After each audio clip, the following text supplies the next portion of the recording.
네, 오늘은 환난을 통과한 믿음은 아름답다. 환난을 통과한 믿음은 아름답다라는 제목으로 하나님 말씀 증거하도록 하겠습니다. 예루살렘 교회에 환난과 핍박이 왔습니다. 그래서 스데반이 순교를 당했습니다. 사도행전 8장 1절 보니까 그날에 예루살렘에 있는 교회에 큰 박해가 있어 사도 외에는 다 유대와 사마리아 모든 땅으로 흩어지니라.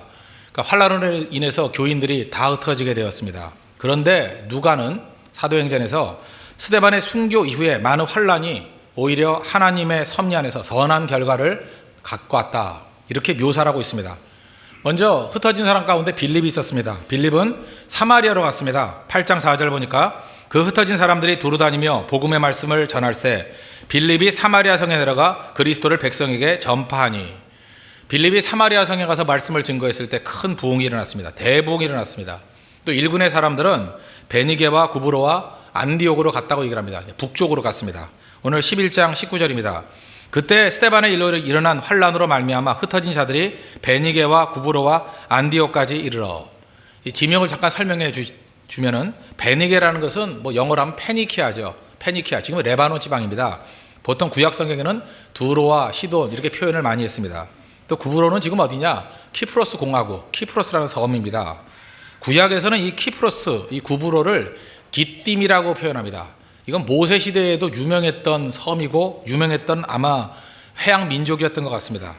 그래서 민수기 24장 24절 보니까 기띔 해변에서 배들이 와서 아수르를 학대하며 에벨을 괴롭힐 것이나 그도 멸망하리로다.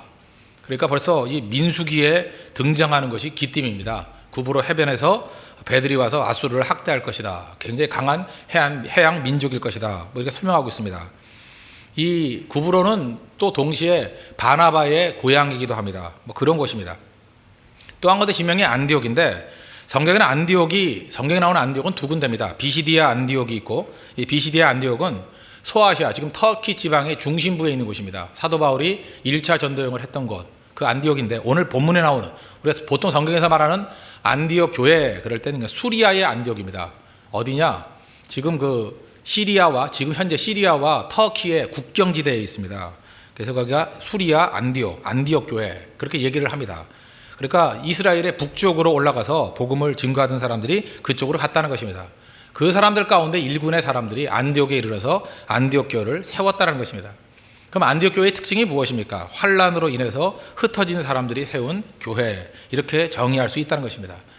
우리 많은 성도들은 환난이 나쁘다고 생각합니다. 환난 좋아할 사람이 누가 있습니까? 그렇지만 하나님의 섭리의 관점에서 볼 때 이 환난을 통해서 오히려 이루어지는 일이 많다는 것입니다. 제일 유익한 것은 뭐냐? 환난을 통해서 우리의 믿음이 아름다운 믿음으로 변화가 된다는 것입니다. 사실 이 땅에 살면서 믿음보다 중요한 게 어디 있겠습니까? 근데 믿음이 아름답다, 이게 얼마나 멋진 것입니까? 환난을 통해서 믿음이 멋진 믿음, 아름다운 믿음으로 변화된다는 것입니다. 하나님께서 모든 것을 합력하여 선을 주시기 때문에 환난조차도 우리에게 유익이 될 수 있다, 이걸 믿는 은총의 시간 되기를 바랍니다. 그러면 환난을 통과한 믿음의 특징이 무엇인가? 환난을 통과한 믿음의 특징, 첫 번째는 순수한 믿음, 또 다른 말로 하면은 농도 짙은 믿음을 갖게 된다는 것입니다. 그래서 이 안디교회 성도들 보면은 정말 순수한 믿음입니다. 또한 농도가 짙은 믿음을 갖고 있더라는 것입니다. 오늘 19절 보십시오. 그때 스데반의 일로 일어난 환난으로 말미암아 흩어진 자들이 베니게와 구브로와 안디옥까지 이르러. 그러니까 환난으로 인해서 흩어졌다. 불을 통과한 신앙이라는 것입니다. 환난을 통과한 사람은요, 일단 불순물이 다 사라져 버립니다. 그래서 성도들도 만나보면 환난을 통과했던 성도들은 좀 깨끗해요. 불순물이 별로 없는데 아직 환난이 뭔지를 잘 모르는 사람들, 그냥 평탄하게만 신앙생활했던 사람들 보면 대화 속에서도 그렇고 믿음의 결단에서도 그렇고 세상 것과 막 섞여 있는 잡다한 불순물들이 있더라는 것입니다. 이 안디옥 교회에 모인 사람들의 목적이 무엇입니까? 오직 예수죠. 예수님 외에는 의미가 없지 않습니까? 왜요? 그것 때문에 환난과 고난을 다 통과했기 때문에. 그러므로 진짜 신앙은 환난을 통과한 신앙이다. 지금도 혹시 여러분들 환난과 고난 가운데 계신 성도 계십니까? 나쁘게 생각하지 마시고 이번 기회를 통해서 하나님께서 내 믿음을 순수한 믿음, 농도 짙은 믿음으로 만드시는구나, 그렇게 믿고 의지하면 훨씬 유익이 될 수 있다고 생각을 합니다. 우리 한국교회 부흥기를 보면은 1907년도에 큰 부흥이 있었습니다. 뿌리가 참 좋습니다. 1907년에 평양에서 장대현 교회에서부터 시작된 대부흥이 있었습니다. 이거 다 알고 있죠. 그때부터 수적으로 수직 상승했습니다. 날로 늘었어요. 근데 교회사를 보면 교인들의 그 수적 통계를 보면 재밌는 일이 벌어집니다. 1907년부터 계속해서 수가 늘다가 딱 12년 동안 증가하다가 딱 멈춘 때가 언제냐? 1919년입니다. 기미 독립운동할 때, 1919년 3.1운동할 때, 3.1운동의 주요 그 핵심 요체가 교회였다는 거 다 아시죠? 그 모든 그 지도부의 반 이상이 목사, 교인이었고요. 실제로 행동하는 사람들의 3분의 2 정도가 교회를 중심으로 이끌었던 운동입니다. 그러다 보니까 3.1운동 끝나고 난 다음에 일제로부터 큰 핍박이 있었습니다. 그때부터 교회가 약화되기 시작해서 막 흩어지기 시작했다는 것입니다. 교인 숫자가 하강하기 시작합니다. 핍박으로 인해서 교인들이 떠나가기 시작하더라는 것입니다. 이러면 어떻게 해석할 수 있겠습니까? 교회가 약화됐다 이렇게 말할 수 있는 것입니까? 아니라는 것입니다. 이때가 1919년을 기점으로 해서 교회는 알곡과 가라지가 갈라지는 시기다. 그게 정확한 것 같아요. 1919년부터 1945년까지 교회가 무지무지하게 핍박을 당했습니다. 그래서 교회 안에 예수 믿어도 좋고 안 믿어도 좋은 사람들은 다 떠나가 버렸고요. 그래서 그때 떠나갔던 사람이 뭐 유명한 사람 가운데 이광수 선생, 이광수 같은 사람도 믿다가 떠나가 버렸어요. 또 주요한 선생, 제가 아는 선배 그 할아버지도 한데 주요한 선생님, 이분도 뭐 한국 최초의 자유시 불놀이 뭐 이런 거 쓰고 한국의 초대 문교부 장관 하던 분 아닙니까? 이때 믿음 다 버리고 떠나가 버렸습니다. 1919년이 기점이에요. 그죠? 핍박이 오니까 뭐 교양으로 믿던 사람 다 떠나가 버렸습니다. 아카데믹하게 접근하는 사람 다 떠나가 버렸습니다. 오직 누가 남았느냐? 오직 예수님 외에 다른 이름은 없네. 그런 사람들만 남았다는 것입니다. 그래서 1919년부터 1945년 이 기간 동안에는 우리 한국 기독교의 믿음의 농도, density of faith라고 그러죠. 믿음의 농도, 이 density, 농도가 아주 짙어지는 시간이었습니다. 여러분, 성도가 1000명 모이는 성도 똑같습니까? 환란을 통과한 성도 1000명과 그냥 어중이 떠중이 모여있는 뜨내기 성도 1000명과 하늘과 땅 차이입니다. 그래서 환란이 필요한 것입니다. 고난이 필요한 것입니다. 대가를 치르고 희생을 통과한 성도가 필요한 거예요. 그 시간이 필요한 것입니다. 충분히 대가를 치른 사람들, 믿음의 농도가 달라져 버린다는 것입니다. 하나님께서 우리 한국교회 진짜 사랑했던 것 같아요. 그래서 1919년부터 45년 동안 그 사이에 수적으로는 줄어들었지만 성도들의 믿음의 순수성이라는 것은 최고였습니다. 그죠? 목숨 걸고 믿었던 사람들이에요. 그때부터 한국교회의 그 토대, 순수한 믿음이 세워지게 된 그런 계기가 되었다. 이렇게 많은 사람들은 이야기를 합니다. 그리고 또 한 번에 하나님이 축복을 한 번 더 주셨죠. 한국전쟁. 전쟁을 통해 가지고 원래 기독교는 평양 쪽에 많았습니다. 근데 거기는 교회들의 핍박을 주니까 그저 남한으로 다 피난 내려와 버렸죠. 그래서 한번 생각해 보시죠. 남한에 있는 원래 교회들이 유리하겠습니까? 이북에서 피난 내려온 사람이 더 유리하겠습니까? 원래 있던 사람들이 유리하잖아요. 땅도 있고 건물도 있고 다 유리하잖아요. 그런데 한국전쟁 이후에 묘한 일이 벌어집니다. 우리 한국 남한에 있던 그 토착 교회는 별로 부흥을 못했는데 이북에서 피난 온 사람들이 세운 교회들은 엄청나게 부흥하기 시작했습니다. 이유가 뭡니까? 우리 외갓집도 이북에서 피난 내려온 사람들인데 피난 온 사람들한테 물어보십시오. 왜 피난 온지 아십니까? 왜? 뭐 자유를 찾아서 뭐 그것도 다 맞는 얘기지만 믿음 때문에 내려온 거야. 믿음 때문에. 오히려 북한에 있을 때 잘 살던 사람 많았습니다. 그런데 이유는 딱 하나예요. 이제 공산 치하에서는 믿음 생활을 못 한다는 거예요. 예수 못 믿는다는 거예요. 그래서 재산 다 버려두고 믿음 하나 때문에 움직인 사람들입니다. 그러니까 미국으로 갔던 청교도들하고 멘탈리티가 비슷하죠. 믿음 때문에 다 버리고 움직인 사람들. 내려와가지고 제일 먼저 했던 일이 뭔지 아십니까? 자기 집 짓기 이전에 교회부터 지었습니다. 그것도 또 미국의 청교도들하고 비슷하죠. 그랬던 교회가 충경교회, 그랬던 교회가 영락교회, 그런 교회예요. 그 이북에서 피난 내려온 사람들이 다 지은 교회들입니다. 건물 크게 지었다 그 얘기가 아니에요. 그 초창기 때 그들의 믿음이 어떤 믿음인지 아십니까? 목숨 내놓은 믿음이에요. 순수한 믿음. 그 다음 세대가 뭐 잘 믿는지 못 믿는 건 둘째치고 그 초창기 1세대의 믿음만은 정말 불타는 믿음이었다는 것입니다. 그게 한국교회의 축복이 되더라는 거예요. 여러분, 남녀지간의 사랑도 마찬가지라고 생각합니다. 뭐 이렇게 겉으로 말하는 거, 뭐 멋지게 말하는 그게 단지 아십니까? 아니에요. 내면에 희생하고 대가를 칠 줄 아는 희생하는 거, 그게 더 중요한 거죠. 제가 어저께인가 우리 어떤 형제하고 대화를 나누다 보니까 그러더라고요. 그 결혼하기 전에 형제자매들이 뭐 이렇게 커플끼리 모여서 얘기를 나눴답니다. 그런데 이게 뭐 진짜인지 지어낸 얘기인지 모르겠어요. 그 친구 뭐 조크 같기도 하고 진짜 같기도 한데 자기 친구들끼리 남녀 커플이 모여서 이렇게 쭉 얘기를 하는데 그 친구 중에 한 녀석이 그러더라는 거예요. 자기 여자친구한테 뭐 계속 이름은 안 부르고 달링, 뭐 하니, 뭐 슈가, 뭐 자기 하여튼간에 이게 뭐 구역질을 하는 그죠. 이게 닭살 돋는 멘트들 막 자꾸만 하더라는 거예요. 그러니까 친구들이 분위기가 어색해지잖아요. 뭐 이런 게 다 있나. 결혼도 하기 전에 달링이 뭐고 하니는 뭐 또 휴가는 뭐야. 백설탕이냐 뭐냐 뭐 도대체 알 수가 없다라는 거죠, 그죠? 뭐 계속 그러더라는 거예요. 그래서 화장실에 만나가지고 물었대요. 야, 너 지금 뭐 하는 거냐? 지금 친구들이 모여가지고 뭐 하는 거냐? 그랬더니 그렇게 얘기하더래요. 갑자기 여자친구 이름이 생각이 안 나서 그랬대요. 선생님 이제 알아요? 이름을 부르긴 불러야 되는데 이름이 생각이 안 나가지고 달링, 하니, 슈가 뭐 진짜 그래요. 많은 사람들 그거 부러워했겠죠? 부러울 수 있지 않습니까? 뭐 저렇게 표현해 주냐? 본질은 뭐예요? 이름이 생각 안 나서. 그거 아무것도 아니라는 거죠, 그죠? 그러니까 진짜 사랑이 뭐예요? 그런 뭐 입에 발린 소리 하는 게 아니고 희생할 줄 알고 대가를 치를 줄 알고 그 사람 위해서 내 목숨 바칠 수 있다. 그게 진짜 사랑 아니겠습니까? 신앙도 마찬가지라는 거예요. 고난을 통과한 신앙만이 진짜 신앙이 될 수 있다는 것입니다. 지난주 제가 새벽기도 때 소개했던 우리 어떤 자매 있습니다. 17개 김혜정이라는 자매가 있는데 제가 볼 때 새벽기도 때마다 왜 이렇게 은혜가 넘치나 그랬더니 우리는 다 희생하고 대가를 치르는 사람들이 많이 오기 때문에 그렇습니다.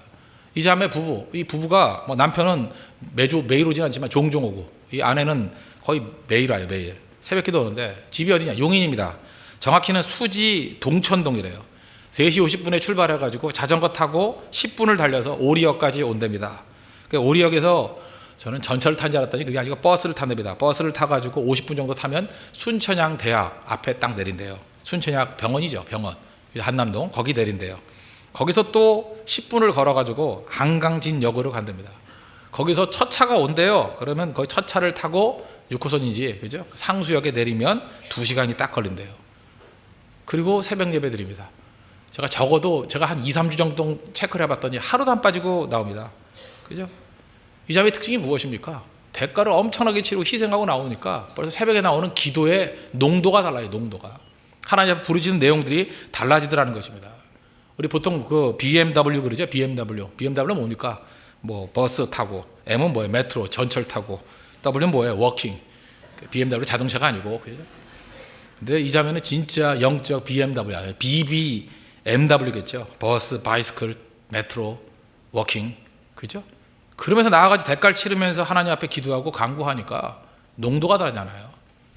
저는 우리 교회 새벽 기도에 자부심이 있습니다. 왜 그러냐? 그 각각 이게 얼굴을 쳐다보는 순간에 이게 피 냄새가 나요. 여기까지 올 동안 얼마나 많은 피를 흘리고 왔는지. 그죠? 피 냄새가 나요. 피 비린 데가 막 진동해요. 엄청난 대가를 치르고 왔어요. 그리고 기도하는데 그 기도 하나님께서 안 들어주겠어요? 어떤 형제는 구리에서 그 일반 교통 이용해가지고 2시간 걸려서 와요. 구리 멀지도 않은데 하여튼 산 넘고 물 건너서 옵니다. 2시간 걸려서. 또 어떤 사람은 남양주가 또 왜 이렇게 많이 사는지 거기도 굉장히 많이 있고 양주 뭐 그죠? 인천은 명함도 못 내놓습니다. 인천은 뭐 아주 가까운 동네고 천호동 뭐 길동 뭐 홍길동인지 하여튼 길동 그런 데가 있대요. 거기서 파주 하여튼 멀리서만 오는 것 같아요. 멀리서만. 그죠? 이 근처에 사는 성도들은 다 주무시고 계시고 멀리 계신 성도만 다 깨가지고 오더라는 거예요. 하나님께서 이런 사람들을 왜 보내주실까? 이런 생각을 해봐요. 제가 볼 때 이건 메시지예요. 그들은 선지자입니다. 분명히 선지자예요. 선지자. 이 근처에 가까이 사시는 분들, 주무시는 분들 향해서 일어나라 하는 선지자예요. 깨어나라, 웨이크업 하는 선지자라고. 일어나야죠. 오히려 보십시오. 이렇게 희생과 대가를 치른 사람 순수한 믿음이죠. 순수한 믿음. 가까이 있으니까 오히려 썩잖아요. 아무것도 아닌 것 같이. 교양같이 믿고 뭐 어려움이 있어야 뭐 기도하고 평탄하다 왜 하냐 뭐 이런 식이고. 잘 보십시오. 이 안디옥교회의 특징이 뭐예요? 환난을 통과하니까 순수한 믿음, 농도 짙은 믿음이 되더라는 것입니다. 저는 그런 의미에서 우리 성도들 고난, 환난 저는 그거 싫지 않습니다. 왜? 내 믿음이 더 굳건해지고 순수해지고 또 농도 짙은 믿음을 갖게 된다 그러면 그게 뭐가 나쁜 거겠어요? 우리 홍대석의 모든 성도들은 환경과 관계없이 항상 순수한 믿음, 농도 짙은 믿음을 가지고 주님 앞에 철저히 매달리고 의지할 수 있는 우리 은총의 종 되기를 바랍니다. 그게 승리의 길이라는 거예요. 순수한 믿음보다 더 강한 믿음이 어디 있겠습니까? 욥이 고난 다 당하고 난 다음에 뭐라고 고백합니까? 욥기 23장 10절 내가 가는 길을 그가 아시나니 그가 나를 단련하신 후에는 내가 순금같이 나오리라. 옛날 성경에는 정금같이 나오리라. 순금이 되었든 정금이 되었든 금 같은 믿음은 언제 생기는 거예요? 환난과 고난을 다 통과하고 난 다음에 단련받고 난 다음에 정금 같은 믿음, 순금 같은 믿음이 된다는 것입니다. 우리 안디옥교회와 마찬가지로 우리 홍대서교회도 이런 정금 같은 믿음을 갖는 믿음의 은총의 종들 되기를 축원합니다. 또 한 가지 두 번째로 환난을 통과한 믿음의 특징은 무엇이냐? 예수만 증거하는 복음적인 신앙이 된다는 것입니다. 이게 중요한 거죠. 20절 보십시오. 그 중에 구브로와 구레네 몇 사람이 안디옥에 이르러 헬라인에게도 말하여 주 예수를 전파하니 주 예수를 전파하니 주의 손이 그들과 함께 하심에 수많은 사람들이 믿고 주께 돌아오더라. 그들의 메시지가 무엇이었습니까? 주 예수를 전파하니. 환난당한 사람들은요, 딴 것에 관심이 없었습니다. 오직 예수밖에 없었어요. 오직 예수, 오직 예수. 다른 이름은 없네. 오직 예수. 바울도 환난당하고 난 다음에 이렇게 고백합니다. 고린도전서 2장 1절 2절 보니까 형제들아 내가 너에게 나아가 하나님의 증거를 전할 때 말과 지혜의 아름다운 것으로 아니하였나니 내가 너희 중에서 예수 그리스도와 그가 십자가에 못 박히신 것 외에는 아무것도 알지 아니하기로 작정하였습니다. 그래서 환난 통과하고 난 다음에 뭘 살아있을 가치가 있습니까? 복음 때문에 살아있는 거죠. 그래서 환난 당하면 오직 예수님밖에 안 보인다는 거예요. 예수 그리스도와 그의 십자가에 못 박히신 것. 교회가 환난이 없으니까 잠깐 그리스도의 메시지가 사라져가는 것입니다.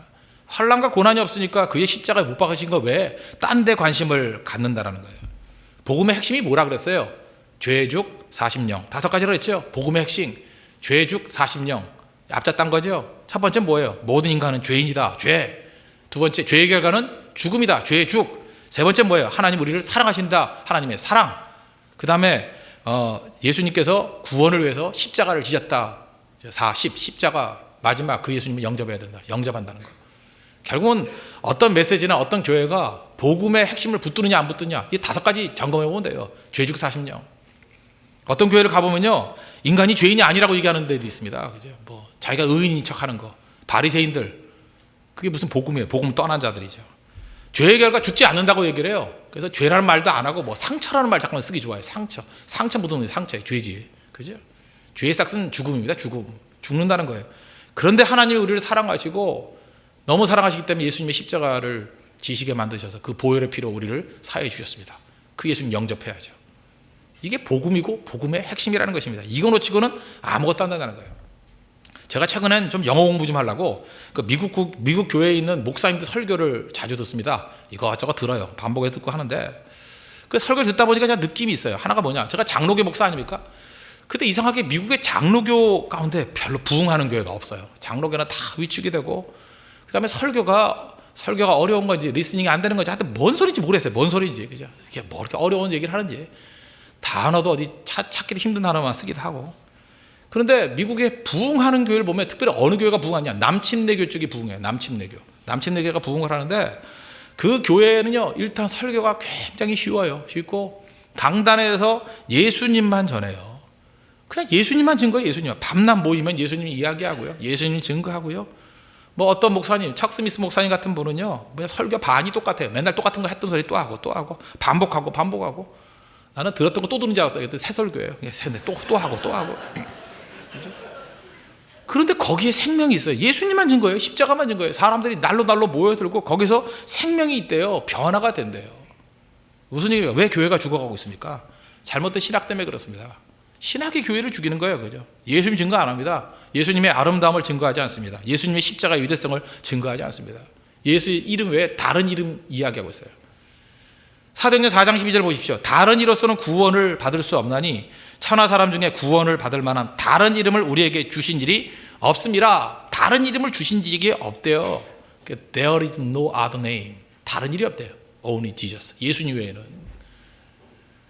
There is no other name. 그런데 우리는 다른 이름이 있다고 가르치는 사람들이 있어요. 예수님의 이름 외에 무슨 길이 있겠습니까? 제가 희망이라고 생각하는 게 딱 하나 있어요. 미국의 장로교 목사님 가운데 한 분만 부흥하더라고요. 뉴욕에 가면 그 리디머 처치라고 있습니다. 리디머 처치. 팀 켈러라고.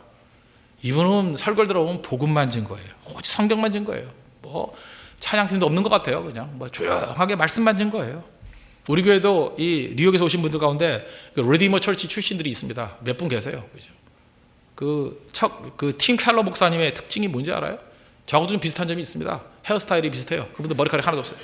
근데 저는 정말 그분 닮고 싶은 것 중에 하나가 뭐냐면 헤어스타일뿐만 아니라 메시지도 좀 같아지게 돼요. 메시지도. 그죠? 예수님만 증거하고 복음만 증거하니까 그 뉴욕에서 그 힘들다 하는 곳에서 그죠? 이 팀 켈러의 리디머 철치는 부흥해요. 장로교 가운데 부흥하는 교회 중에 하나예요. 우리도 마찬가지입니다. 복음 증거해야 됩니다. 예수 증거해야 됩니다. 십자가 증거해야 됩니다. 그래야 살아날 수 있다는 거예요. 이 십자가의 복음이 얼마나 중요한지를 보여주는 뭐 예를 하나 든다 그러면 20세기 영국의 최대의 석학 중에 하나를 든다 그러면 알프레드 화이트헤드라는 사람을 들으십니다. 화이트헤드 박사. 이 사람이 회심한 이야기 아세요? 이 화이트헤드는요, 알프레드 화이트헤드는 20세기 르네상스인이다 이렇게 얘기를 합니다. 이유가 뭐냐? 철학도 탁월하고요, 교육학도 탁월하고 거기다가 물리학의 대가예요. 그러니까 물리학자가 철학을 한다, 이게 말이 돼요? 우리 같으면 상상 못 하는데 이게 문과, 이과, 인문학과, 그죠? 이게 과학을 왔다 갔다 하는 사람이에요. 또 이 알프레드 화이트헤드가 유명한 이유는 버트란드 러셀이라는 사람 있죠. 버트란드 러셀의 스승이에요. 그래서 아주 유명한 사람이죠. 옥스퍼드의 자랑거리입니다. 근데 옥스퍼드 대학에서 강의를 하다가 이제 옥스퍼드 가를 걷고 있는데 눈이 좀 맞는가 봅니다. 눈덩이 속에서 소리가 나더라는 거예요. 도와주세요, 도와주세요. 이렇게 소리가 나더라는 거예요. 여자 목소리가 나더랍니다. 가가지고 봤더니 여자가 빠져 있어요. 할머니가. 그래서 손을 내밀어가지고 건져줬답니다. 그랬더니 그 할머니가 그렇게 얘기하더라고요. 고맙습니다.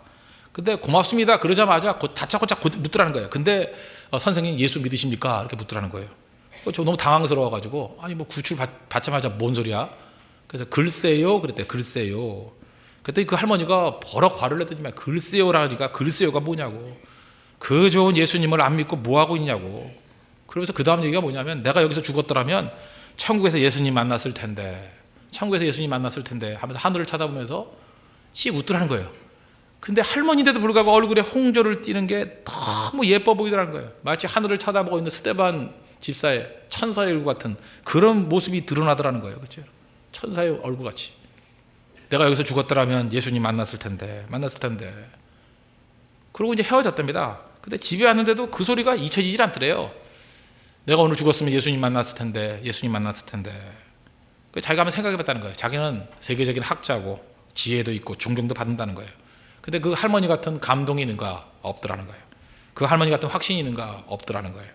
그 할머니 같은 설레임이 있는가? 무슨 설레임이야. 뭐 아이스크림이나 먹지 설레임 전혀 없더라는 거예요. 그죠? 계속 공허만 있더라는 거예요. 너무 괴로워가지고 그 다음 주에 그 앞에 있는 대학교 앞에 있는 교회에 갔답니다. 가가지고 예배를 드리는데 이제 누가 놀랬느냐? 그 담임 목사님이 놀란 거예요. 세계적인 석학 알프레드 화이트헤드가 자기 왔다. 딱 보면 알잖아요. 그죠? 워낙 유명한 사람이니까. 너무 떨려가지고 설교를 죽 썼대요. 그냥 떨다가 설교 죽 쓰고. 그래서 그 다음 주에 또 올지 모른다고 해서 칼을 갈았대요. 그래서 그 다음 주 설교 제목이 뭐냐? 아주 준비 잘 된 그 화이트헤드만 들으라고 하는 설교였대요. 과학과 하나님의 질서, 이런 설교였대요. 그 다음 주에 또 오더래요. 그래서 수학에 나타난 하나님의 영광, 뭐 이런 식으로 계속 설교를 했대요. 근데 한 달 정도 설교를 듣더니만 화이트헤드가 교회에 등록을 했대요. 등록교인 하겠다고. 나 예수님 믿겠다고. 그래서 이 목사님이 너무 감격스러워가지고 너무 궁금하기도 해서 물어봤답니다. 도대체 박사님, 제 설교에 어느 부분에서 그렇게 감명을 받았길래 그리스도를 영접하고 이렇게 교회 등록까지 하십니까? 그랬더니 화이트헤드가 머뭇거리면서 그러더래요. 사실은 목사님 설교는 별로 감명받지 못했습니다. 자초지종을 얘기하면서 그때 그 눈구덩이 속에서 빠져있던 할머니의 음성, 내가 오늘 죽었더라면 예수님 만났을 텐데 그게 내 귀에서 떠나지 않더라고. 그것 때문에 내가 감동에 빠지게 되더라고. 그리고 목사님 설교 중에 가끔 나오는 예수님 이야기, 가끔 나오는 십자가 이야기, 그것만 기억이 나더라고. 그렇지, 나도 그 확신 붙들고 예수님 붙들어야지. 그래서 예수님 영접했다고. 중요한 얘기 아닙니까? 그러니까 많은 사람들 머리가 과학 얘기하고 뭐 시시껄렁한 얘기해야 사람들이 믿고 나오는 줄 아는데 그렇지 않다는 거예요. 우리에게 생명을 주고 확신을 주는 건 뭐예요? 예수님 이야기와 십자가밖에 없다는 것입니다. 참 묘해요. 예수님 증거하면 아무리 많이 증거해도 실증이 안 나요. 지루하지가 않아요. 십자가 증거하면 새 생명이 생깁니다. 십자가 증거하면 우리 삶의 짐이 다 풀려버려요. 내 속에 있는 죄의식에서 다 우리가 자유롭게 돼버리고요. 병에서 자유롭게 돼버리고요. 우리가 다시 일어설 수 있는 힘이 생긴다는 것입니다. 이 안디교회 성도들 간단합니다. 환난 통과하고 난 다음에 주 예수만 증거했어요. 주 예수를 증거하니, 주 예수를 전파하니 어떤 일이 벌어져요? 21절 주의 손이 그들과 함께 하심에, 주 예수를 증거하며 주의 손이 함께 하신대요. 주의 능력이 함께 하심이 수많은 사람들이 믿고 주께 돌아오더라. 그래서 우리 홍대세교 해야 될 일이 무엇입니까? 뭐 목사도 그렇고 성도도 그렇고 기회만 되면 예수님 더 많이 증거하고 더 많이 증거해야 됩니다.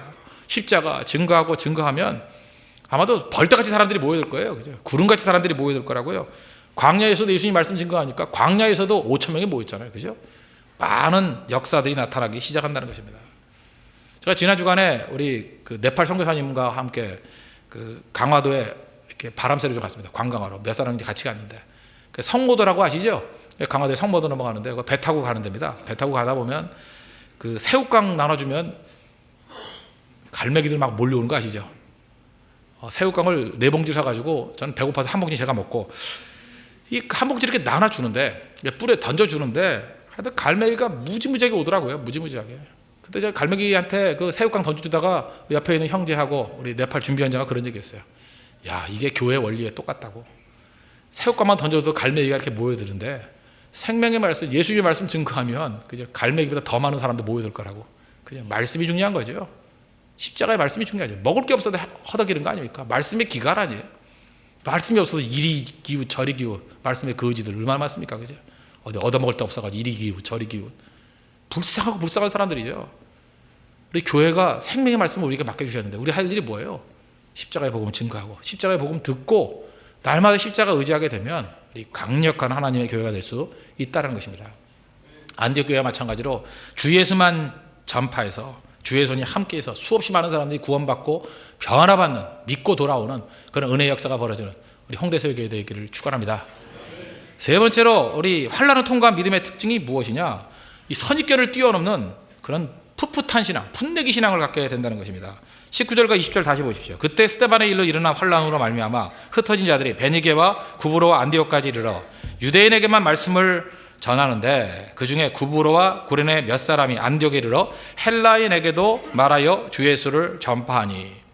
여기 지금 그 예루살렘 교회에서 핍박으로 옮겨온 사람들은 유대인들에게만 증거했대요. 그런데 그 중에 또 믿고 한 번 새끼친 사람들이죠. 그죠? 믿고 한 번 더 그 제자가 된 사람들. 구브로와 구레네. 구브로가 어디라 그랬죠? 키프로스고. 구레네는 어디예요? 구레네는 크레타 섬.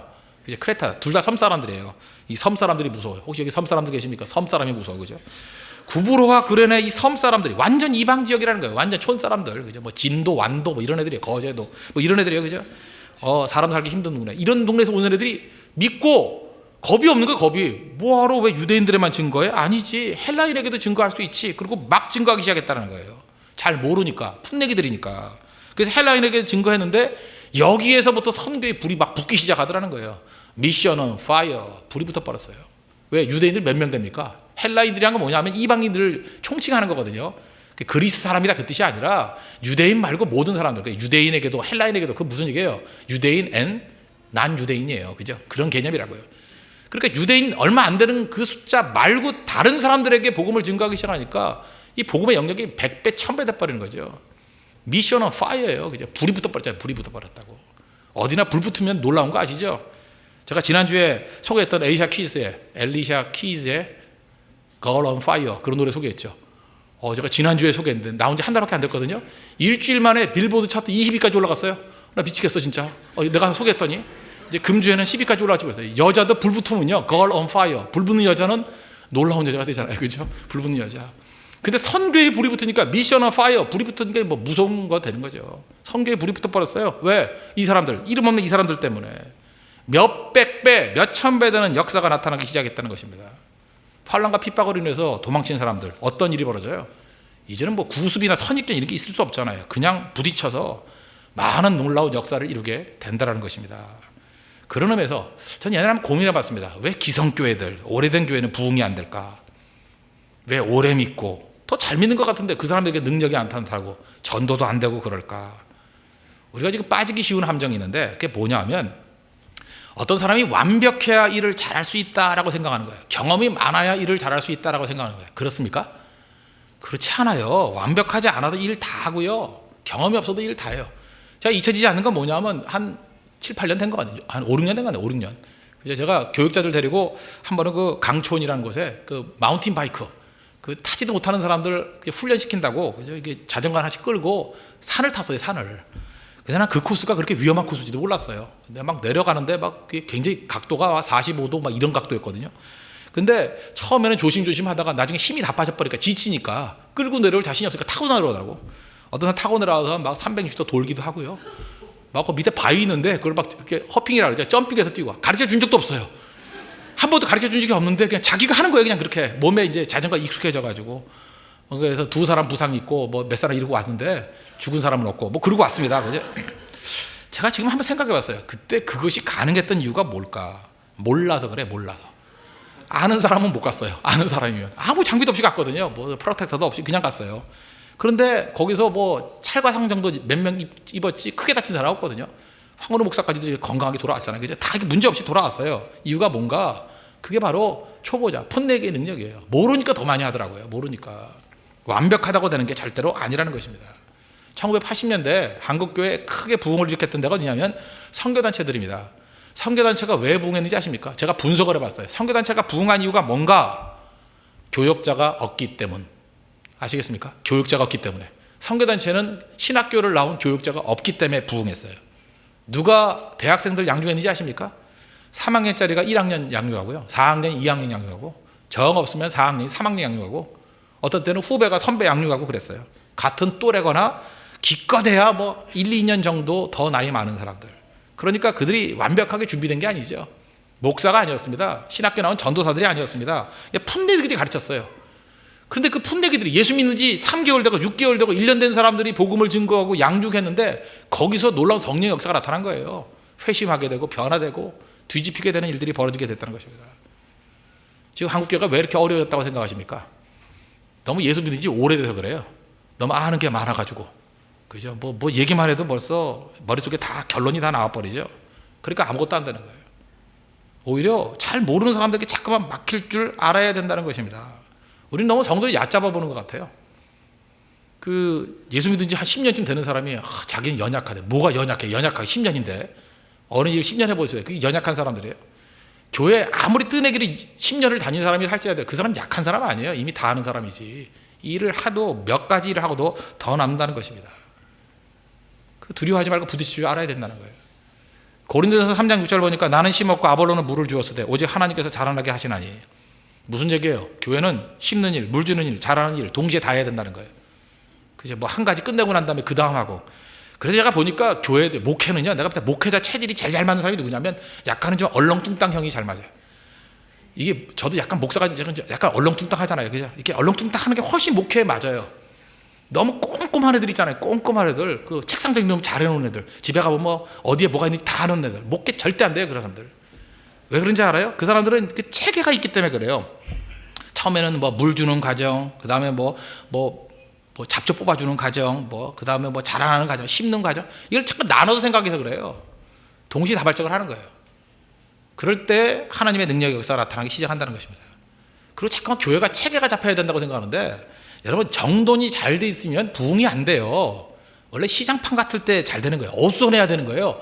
어디 뭐가 뭔지 모를 때 슬쩍슬쩍 끼기 편한 거죠. 조직이 잘 돼 있을 때 어떻게 끼릴 수 있어요? 여러분이 좌석이 10좌석이 딱 있는 10명이 딱 앉아있으면 거기 누구 들어가기 쉬워요? 힘들어요? 못 들어가죠. 근데 시장판 같이 막 우르르 몰려있을 때 슬쩍 끼어도 모르잖아요. 누가 왔는지 모르는지. 원래 그럴 때 부흥하는 거예요. 그래서 교회는요, 죽은 질서보다 살아있는 혼돈이 훨씬 낫습니다. 그리고 홍대서 교회는 어차피 혼돈스러운 교회 아니에요. 그죠? 그래서 새벽 기도 때도 밥 찾아 먹을 때도 일부러 줄을 안 세워놓잖아요. 자꾸 줄을 세우더라고. 막 혼돈, 여기저기만 앉아야 돼요. 그죠? 의자도 막 여기저기. 구석에도 있고 막 숨어도 있고 막 엎어지기도 하고, 그런 그 살아있는 혼돈, 그게 훨씬 낫다. 시장판 같은 게 좋은 거예요, 교회가. 그래야 전도하고 능력이 나타날 수 있다는 것입니다. 디모데서 2장 1절 2절, 우리 제자훈련을 할 때 굉장히 중요한 구절이죠. 내 아들아, 그러므로 너는 그리스도 예수 안에 있는 은혜 가운데서 강하고, 또 내가 많은 증인 앞에서 내게 들은 바를 충성된 사람들에게 부탁하라. 그들이 또 다른 사람들을 가르칠 수 있으리라. 여기 복음의 4대 그러죠. 먼저 바울이 디모데에게 전수했고, 디모데는 충성된 사람들에게 부탁하라 그러니까 충성된 사람들이 또 다른 사람들을 가르칠 수 있으리라. 복음의 4대 이렇게 얘기하잖아요. 여기 보세요. 디모데 풋내기잖아요. 그런데 개척한 교회를 디모데에게 맡기고 바울은 떠나버리잖아요. 그것도 디모데에게 뭐라고 얘기해요? 충성된 사람에게 너도 맡겨. 디모데가 하도 힘들다 그러니까, 아유 선생님 저 힘들어요. 제가 혼자 어떻게 감당해요? 그랬더니 너도 맡겨. 그러잖아요. 너도 맡겨. 너도 맡기라고. 그리고 충성된 사람한테 맡겼어요. 그럼 걔네들은 힘들다고 하면 어떻게 해요? 또 맡겨. 그거잖아요. 또 맡겨. 교회는 자꾸 맡기는 거예요. 그죠? 목사가 뭐 하는 거죠? 자꾸 맡기는 거예요. 맡기면 여러분들 힘들면 또 맡기라고. 계속 맡기는 거예요. 맡기는 거. 또 맡기고 또 맡기고. 그걸 제자훈련이라 그래요. 뭐 딴 거 아니에요. 제자훈련 복잡한 거 하나도 아니에요. 계속 맡기는 거예요. 그죠? 풋내기들에게 잠깐 맡기면 그때부터 능력이 나타나기 시작하더라는 것입니다. 여러분 실질적으로 보십시오. 우리가 신앙생활 할 때 언제가 제일 뜨거웠어요? 예수 믿은 지 1년 미만일 때. 가장 뜨겁고 헌신적이고 복음의 능력이 살아있지 않았습니까? 근데 시간이 가면 갈수록 이건 무슨 늙은 닭같이 돼가지고 알도 못 낳고 고기는 맛도 없고 이렇게 돼버리잖아요. 그죠? 그 이유가 무엇입니까? 자꾸 안다 그러기 때문에. 그래서 세상에서 제일 능력 있는 사람은 뭐냐? 자기를 기성화시키지 않는 거예요. 우리는 홍대 새교회 아닙니까? 우리는 뭐 죽을 때까지 새교회예요. 그죠? 계속 새롭게 될 거예요. 계속 새롭게 되는 게 뭐예요? 기성화되는 거를 용납하지 않겠다는 거예요. 언제나 풋내기 의식을 가져야 된다는 것입니다. 그래서 풋내기 의식을 갖는 교회, 이제 환난과 핍박을 겪은 교회들은요, 조직이니 뭐니 이런 거 의지 안 해요. 그래서 첫째, 풋내기들을 열심히 활용할 줄 아는 구조예요. 풋내기들 잠깐 만들어내는 구조. 그 무슨 얘기입니까? 전도가 있어야 돼요. 새로운 사람이 전도되지 않으면 곧장 굳어져 버립니다. 안정 좋아하지 마십시오. 계속 모르는 사람이 나타나야 돼요. 이거 뭐 가면 맨날 새로운 것 같아? 맨날 새 사람 만나는 것 같아? 맨날 서먹서먹해? 그게 교회예요. 뭐 봤더니 뭐 니네 집 숟가락 개수까지 알아? 그 망할 거예요. 그죠? 숟가락 개수까지 알아서 뭐 할 거예요. 그죠? 계속 몰라야 돼요. 그죠? 얼굴이 계속 바뀌어야 돼요. 성령 수술에 바뀌는 게 아니라 새로운 사람이 와가지고 바뀌어야 돼. 잠깐만. 이 얼굴 바뀌고 저 얼굴 바뀌고 전도 못하면 얼굴도 바꾸세요. 이제 성령에서. 그죠? 잠깐 바뀌어야 돼. 바뀌어야 된다고. 그래서 정신없게 만드는 교회가 돼야 되고요. 그 다음에 풋내기들에게 일 맡기는 걸 절대 두려워하지 마십시오. 그냥 맡기라고요. 우리 진장 가운데 한 사람은 29기라면 뭐 나이 몇 살이에요? 25밖에 안 되는 사람인데 그 이제 교회 4분의 1을 맡겨버리잖아요. 돼요, 안 돼요? 잘 안 되지만 그래도 웬만큼 하잖아요. 그죠? 이렇게 웬만큼 하잖아요. 그죠? 뭐 성숙한 사람만 합니까? 다 되잖아요. 그래도. 그러니까 잠깐 풋내기들에 맡기면 이제 이번에 뭐 꿈이 있더라고. 대학생 1000명 전도한다고 그러더라고. 내가 한번 두고 보자 그래. 두고 보자고. 그죠? 두고 보자고. 그런 패기가 있어야지. 풋내기 의식 그게 있으면 된다는 거예요. 또 하나 오래된 사람도 스스로가 풋내기 의식을 가져야 돼요. 잠깐만 신선한 의식. 나이 60, 70이 되더라도요. 늙은이들도 꿈을 꾼대잖아요. 꿈을 성령이 임하시면 그죠? 너희 자녀들은 예언할 것이고 그죠? 젊은이들은 환상을 보고 늙은이들은 꿈을 꾸리라. 그게 무슨 얘기예요? 전 세대가 전부 다 하나님 앞에 꿈과 비전으로 뜨거워진다는 거 아니에요? 어린아이 같이 된다는 거 아니에요? 그래서 능력을 발휘할 줄 알아야죠. 우리 초대교회 예루살렘 교회를 보니까 처음에 복음 증거했을 때 오순절에 3,000명, 그 다음에 5,000명, 그 다음에 제사장의 무리들, 나중에는 허다한 무리가 주께로 돌아왔대요. 수에 대해서 관심이 있다 그랬죠. 제가 홍대에서 개척하고 처음 숫자적인 얘기를 합니다.